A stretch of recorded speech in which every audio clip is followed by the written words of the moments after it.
Hi, Professor McGraw. So today I'm going to talk to you about the opioid and drug epidemic that is currently affecting not only Connecticut, but almost the entire United States. I chose to inform you about this topic because I personally know at least 3 people who will become victims to this epidemic. According to overdose.trendct.org, approximately 2 people die of a drug overdose every single day in Connecticut. The state is among the top 10 states with the highest rate of opioid-related overdose deaths. From 1999 through 2012, the death rate in Connecticut hovered near the national average. Through 2016, a more than 4-fold increase was seen, from 5.7 deaths per 100,000 people to 24.5.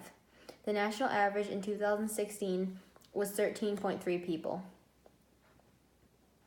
In 2016, the number of heroin-related deaths increased to 450 compared to 98 in 2012.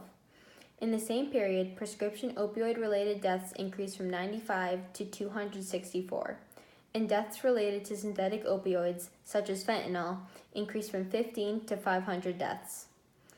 This means that more people have died from an overdose than those that have been killed in a motor vehicle or firearm accident.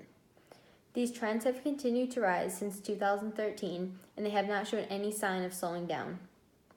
Recently, according to BBC News, some 52 of 71 overdose victims overdosed on the New Haven Green from what officials believe was laced K2.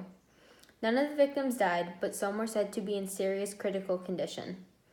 This is just one of the many social issues that is directly related to the drug epidemic in Connecticut. The main drugs that are at the center of this epidemic are heroin and opiates, and this is because they are highly addictive painkillers. Many people become addicted to these drugs from being prescribed painkillers from their doctors, and they then turn to heroin because it is a cheaper alternative than the prescription drugs.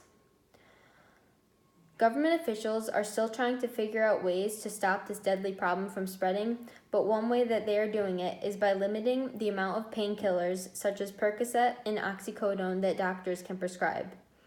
By doing this, it could help to prevent people from becoming addicted to these deadly drugs.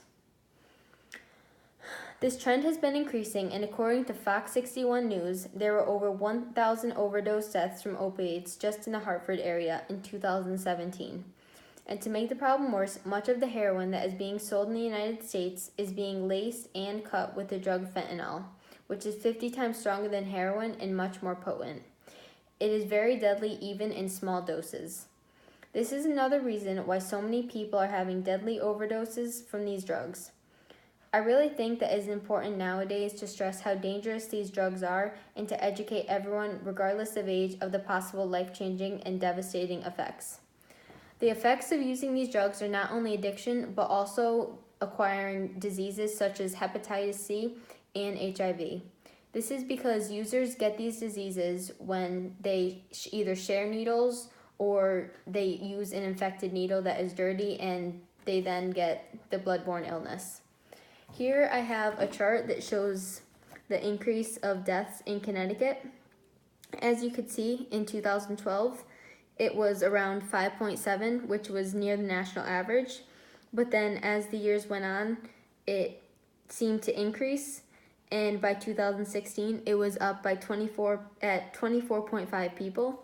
And you could see here that in 2016, the national average was 13.3. Thank you.